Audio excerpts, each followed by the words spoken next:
Good afternoon from Providence, Rhode Island. This is Zach Stoltz with Chisholm, and Kilpatrick. I am here today with two of my colleagues, Brad Hennings and Courtney.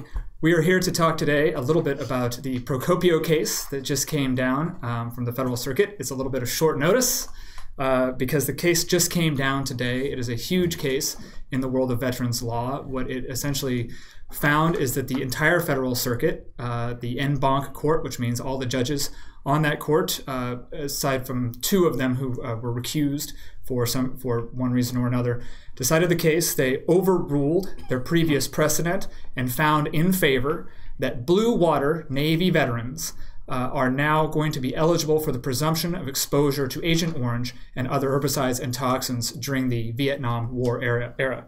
So let's talk a little bit about the case with Courtney and Brad today. Who are the blue water Navy veterans and where did they serve, Brad?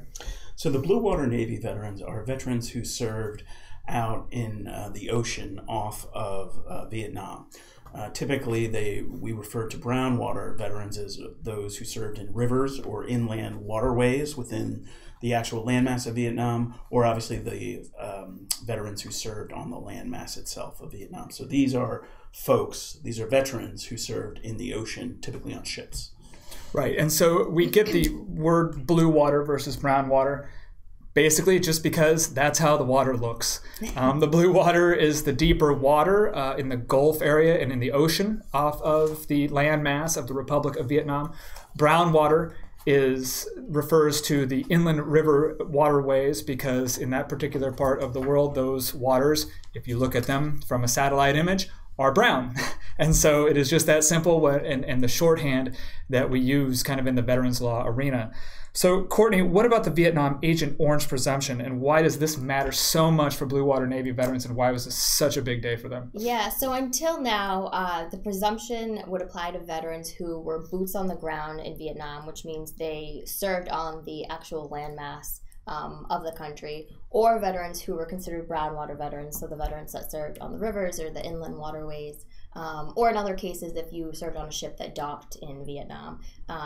You were entitled to the presumption if you later developed one of the conditions that VA has identified, which basically means VA would presume your exposure to Agent Orange and presume that that condition was related to that exposure.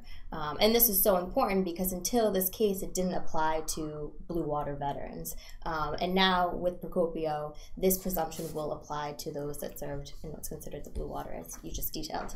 So how did the court kind of start coming to this decision? What was actually at issue in Mr. Procopio's case, Brad? So the issue was, what is service in the Republic of Vietnam according to the underlying statute that established these presumptions, and whether the Republic of Vietnam includes the 12 nautical miles offshore, which are sort of the territorial waters of a country, in this case Vietnam.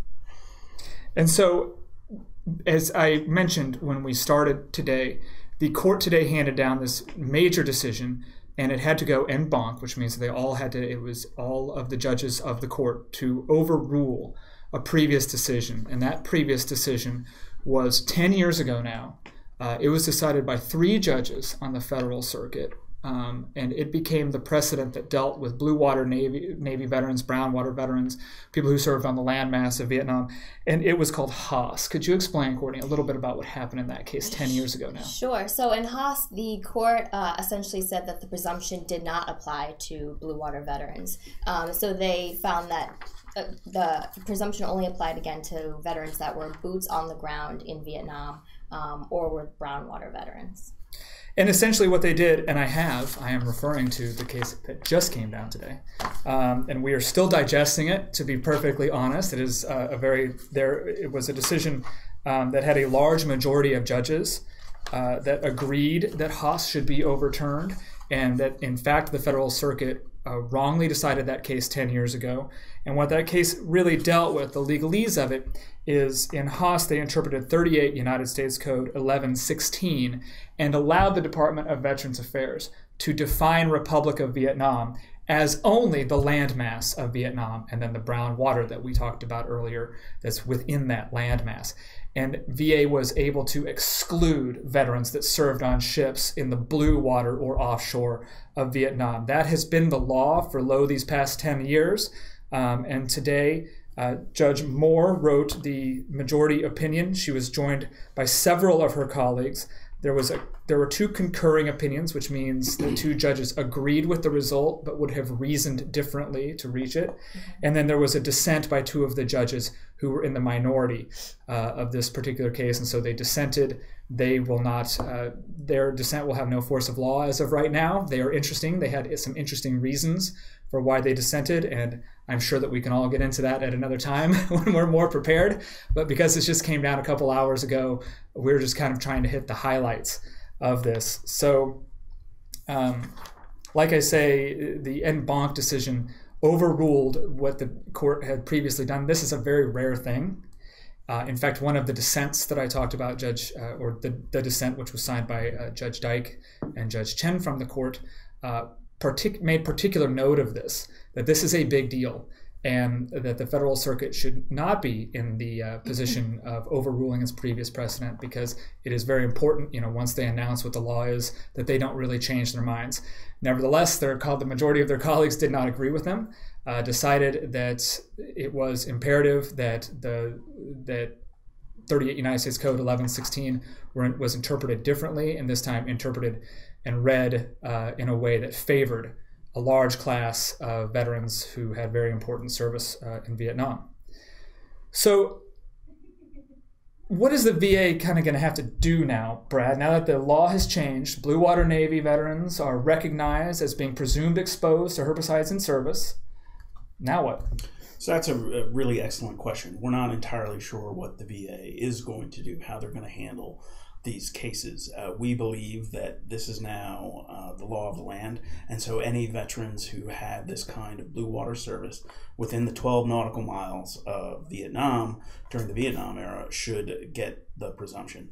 But how VA is going to interpret that, whether they're going to include anything in their regulations to further refine their process for handling this, if they're going to revisit cases, we just don't know yet. But if you served in this class of people, if you served offshore, if you served within, and the definition now is within 12 nautical miles of the landmass of Vietnam, and you served from what, the 1962 to 1975. 1962 to 1975. It would be a good idea, if you don't have a claim already going, if you have something, if you are sick or have a disease that is presumed due to exposure to Agent Orange or other herbicides, it would be a great idea to start filing a claim today, because this is the law of the land, at least for now. And just one thing to add to that, this will include the various harbors that existed. Many large ships never actually docked on the landmass of Vietnam, but they did put down anchor in the harbors or not far offshore. So this really should include a tremendous number of additional veterans who are eligible. And that, I would just add to that, that VA actually has a resource that you can use online to see if you can place your ship within those 12 nautical miles, or at one of the harbors, as Brad had mentioned. There's Navy deck logs that VA posts on their website that list all of the ships and where they were stationed, and during the at what time periods they were stationed where.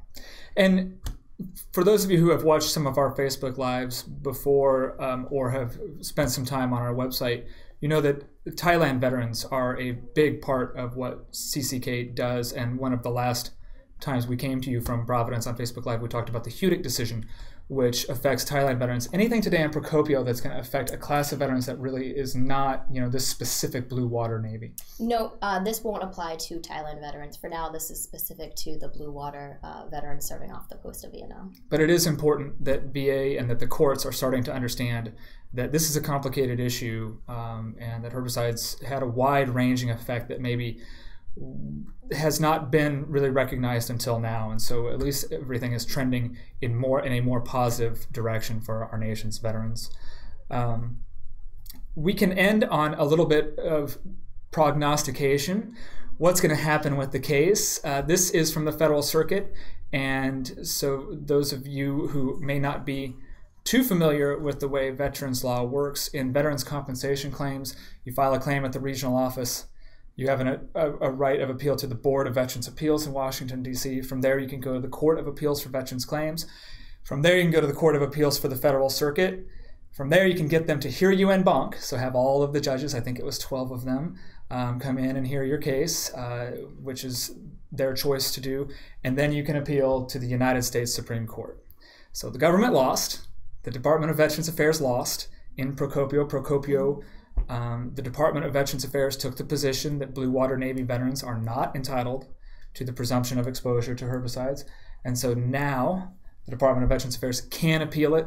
They have, they have about 90 days, maybe a little less, to file a petition for a writ of certiorari at the Supreme Court. We don't know if they're going to do that. Brad? There's two schools of thought on that. One is that because this could potentially cost VA and taxpayers a significant amount of money to pay out this disability compensation, that VA will appeal this to the Supreme Court. Now, that being said, even if they do appeal it, the Supreme Court is not obligated to take the case because they get to choose their cases. The other side of the coin is that they will not appeal it because they don't want to be perceived as seeming anti-Blue Water Navy veterans. Or they just feel that it's not worth their time. So we'll have to wait and see. This has been an evolving issue as well, because while Procopio was winding its way through the federal court system, there was in fact a bill introduced to Congress. It passed the House last Congress, so before the change in January. It passed the House, went over to the Senate, and never saw the light of day, is our understanding, I think my understanding at least, of what happened over there. Leader McConnell, I don't believe, ever brought it to the floor for a vote. And so while Congress was working to maybe start compensating Blue Water veterans as well as some Thailand veterans and others, while they were doing that, this case kind of beat the bill and made it through the system a little bit faster. And now the courts have awarded relief for these Blue Water veterans. Courtney, can you remind everybody who the class of veterans that is affected by this? Yep, so they are Blue Water veterans, so veterans that served within the 12 nautical miles off the shore of Vietnam, and if they served during the time period between 1962 and 1975. And this has no effect on people who were previously afforded the presumption, which are people who served on the landmass in the brown water. It just adds this class of veterans to the presumptive conditions. So that, in a nutshell, is what happened today. It's one of the biggest decisions in veterans, and probably the past 20 years of veterans law. It is a huge decision. There's a lot of complicated legal concepts that are at play in it. We have a ton of information about it on cck-law.com. We have a blog up about it. We'll have a link to the opinions so that people can do their own research and learn a little bit about it on their own. So, closing thoughts, Brad. One final thing, and that is anytime you're dealing with exposure cases or presumption cases, whether it's to Agent Orange or anything else, you really want to get some assistance with your claim. So please consult with a veteran service organization, a VA accredited agent, VA accredited attorney, someone who's knowledgeable about the area who can help you with your claim and making sure that it's filed correctly and you've got all your T's crossed and your I's dotted. Very good thought. Courtney, closing thoughts. I do not. I think that's a good way to end. All right, for Courtney, Brad, I'm Zach. Thank you very much for watching today. We will talk with you very soon as the law develops in this area. Thanks so much.